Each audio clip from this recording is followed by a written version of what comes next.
Nosferatu The Wrath of Malachi is a 2003 first-person horror shooter. You play as James, arriving at Castle Malachi for your sister's wedding, only to find all of your family and friends have been kidnapped by the Count, who is actually a vampire. Armed with your sword and crucifix, you must stop the evil Count from sacrificing them to revive the ancient vampire, Lord Malachi. Nosferatu's age shows immediately, not just in its obviously dated visuals, but in its gameplay. This can be seen in its movement. When you walk down certain slopes in the game, you'll bump down it like your legs are made of rubber, and your momentum will keep you moving after you've tried to stop. When sprinting, if you catch some wall, you'll suddenly find yourself halfway up it, and the same can be said for the enemies. At one point I was trying to figure out how to get back into an area I had been locked out of by an iron grate, and ended up just jumping through it. That being said, it's the clunky combat where the jank is most evident. My first 30 minutes involved a lot of dying and subsequent contemplation on whether this was a video I really wanted to make. Oh, this is gonna be fun. Thankfully, I did more or less get the hang of it, although it was always far from perfect. The issue, primarily, is with melee range. When using the sword, it is initially quite difficult to determine exactly how far it reaches, and the exact same can be said for the various enemies. And while this gets easier with time, certain enemies continue to trip me up by hitting me from what seemed too far away right up to the end of the game. The firearms you receive throughout are not so tricky, and serve their function reasonably. I found the crucifix to be the worst offender. The crucifix serves multiple purposes. It is the only weapon, aside from the chalice, which we will come to, that can kill shadow vampires. It deals damage to tougher enemies and bosses, and causes lesser enemies to cower in fear. I found it to be a hugely unreliable piece of kit. You can hold down mouse click to brandish it, which causes the cowering, and let go to release a holy blast, which does the damage. What range it has, whether or not you've hit something with it, and whether or not you've done damage to something aren't clearly communicated. Not to mention that trying to get enemies to cower away from me regularly just didn't work. The crucifix does, however, allow you to create holy water, which you can scoop into your chalice. This chalice can be used 5 times before it needs a refill, but refills are unlimited. It kills every non-boss enemy in one shot and does significant damage to bosses, which makes it hugely valuable. As stated, your objective is to explore the castle, killing the nasty beasties as you go, and find your friends and family. Most rooms will have enemies to kill, and to keep you on your toes, sometimes more will spawn in. Enemy spawns are somewhat erratic though. There are clearly times when enemies are set to spawn in dark corners when you hit a certain trigger point, and I had times when I'd re-enter a room I had only just left to find a new enemy already spawned in. But the worst was when an enemy would spawn in what had been a few seconds ago a very clearly unoccupied corner. The kidnapped characters will be hanging out in various rooms in the castle, usually guarded by an enemy or two. Once you find them, you escort them back to the sanctuary, where, you are told, the beasts do not venture. Though I can attest to this being a lie. Wait, hang on. What did he just say? Did he just say, escort? That's right. This game is one big escort mission. Or specifically, 14 individual escort missions. And boy, oh boy, the AI is not great for it. Those you are escorting will stop whenever you move too far away or are attacked, and you do not remain or return to their immediate vicinity. They will sometimes give an audio cue to signal this.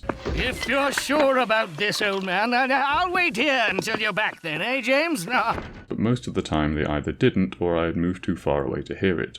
They can die to enemies, but friendly fire is on, so you have to be careful not to hit them, which they make difficult by constantly blocking you or getting in your way, cheerfully spouting their campy voice lines as you engage in ferocious combat around them. You go first, old chap! What stops it being unbearable is that navigating all 3 wings of the castle is not too complicated, and once you know it, you can get them back to the sanctuary quite quickly, but you have to keep checking behind you all the way. And early on, when you aren't sure of the layout and all the rooms look identical, you could be doing that for some time. Rescuing them, though, is worthwhile for 2 reasons. The first is that for every character who dies, the final boss becomes stronger, so you want to save as many as you can. As already mentioned, characters can die to enemies while escorting them, but some characters also have fixed death timers which activate from certain trigger points. I have not been able to find a definite answer as to whether this goes for all of them or only some, but regardless, it's worth keeping a steady pace, as if you lose 6 of them, the game ends. That being said, I only lost 1 character who, supposedly, can be quite difficult to rescue, and up to that point I had not been pausing the game when I was taking notes. The other is that every character, if brought back safely to the sanctuary, will give you a reward, and these can be very helpful, though some are more useful than others. For instance, the Doctor will heal you to full health an unlimited number of times, the Priests will give you the Chalice, the Kingstones will give you the Revolver, and your Grandpa will give you that essential item no British gentleman can attend a wedding without, his machine gun. These are all permanent items, whereas various other family members will instead give you a single-use limited time item, such as a speed potion or a regenerative vest, which are nice but short-lived and don't make a huge difference. Rescue your Aunt Sophie and she will bestow upon you the key to the cage her dog, Buster, has been locked up in. Once you free him, he will follow you about as a permanent companion. Having witnessed enough of the AI's behaviour by this point, I didn't have high hopes for Buster's usefulness or survivability. And sure enough, but 10 minutes later, he just straight disappeared. At the time, I had no idea where he had gone. There was no notification, no noise, just gone. I wasn't even sure exactly when it had happened until I went back through the footage. Anyway, with Buster having been yeeted off into another dimension, I continued on, rescued another character, and as I set out from the sanctuary again, I realised I had forgotten to heal with the Doctor, so I turned around and... So Buster was back, and I set out with him in tow, and I was pleased to see he was actually helping, and for those 5 minutes I began to think perhaps he was going to be of some use after all.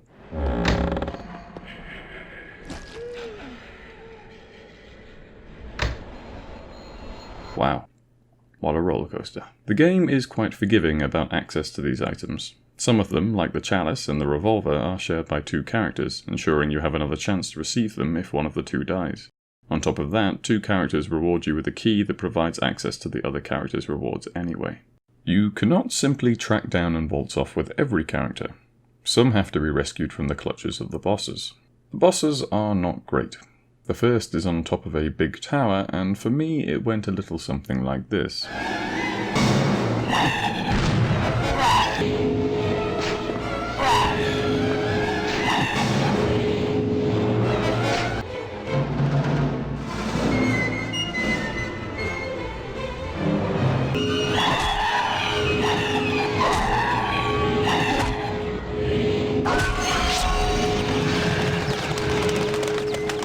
It was a lot of fun. On a quick side note, just before I talk about the other bosses, I have to mention something that happened just after this fight, which was a small thing, but I believe indicative of how game design has changed over the years. Shortly afterwards, I noticed my crucifix was missing. A number of explanations went through my head. Perhaps it was a limited use item and I'd used it all up on the boss. Perhaps it was only needed to kill that boss and disappeared as soon as he was dead. I thought I still needed it to kill shadow vampires, although they died to the Chalice as well, so maybe I was just supposed to use that from now on? But that seemed kind of a waste of the most powerful weapon in the game, and what hadn't occurred to me at the time was that I needed the crucifix to make the holy water. It wasn't until I came to the second boss and a flock of bats knocked the Chalice out of my hands that I realised what had happened. I backtracked to the first boss's area and found it on the stairs leading up to the top of the tower. The bats had knocked the crucifix out of my hand and it had immediately dropped through the iron grate, so I hadn't even noticed I'd dropped it.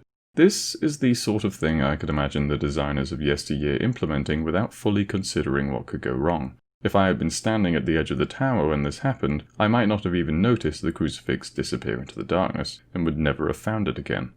You would have to be quite unlucky for this to happen, which is why I only bring it up as a minor thing, but I'm glad they think about these things these days, and make sure essential items can't just be lost.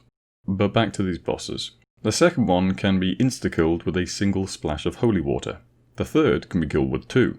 Supposedly, the fourth can also be killed with 2, though this didn't work when I tried it, but that can probably be attributed to the fact that she plays like she has high ping. The final 2 are back-to-back. The fifth boss is the Count, who is immune to everything you throw at him. This became pretty obvious after I had used almost all of my ammunition up on him, but I couldn't figure out what I was supposed to be doing instead. I kept coming back to this lever, but it never moved when I tried it. As it turns out, the lever is the answer, one of 3. But you have to pull them in a specific order for some reason. Once you've done this, a beam of sunlight appears in the centre of the room and you lure the Count into it.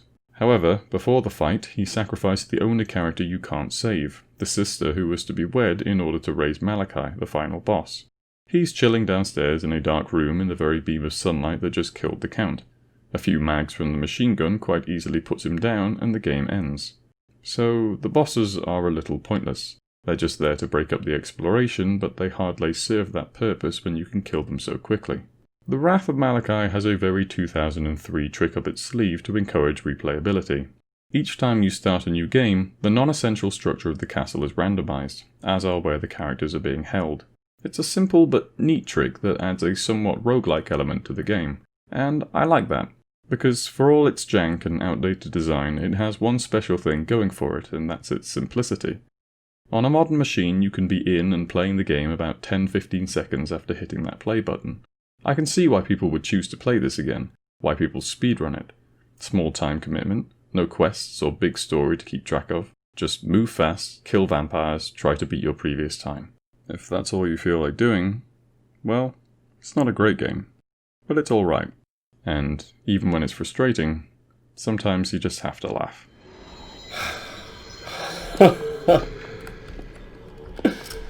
Really? Oh no, Buster!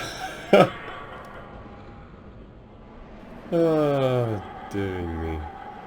This freaking game.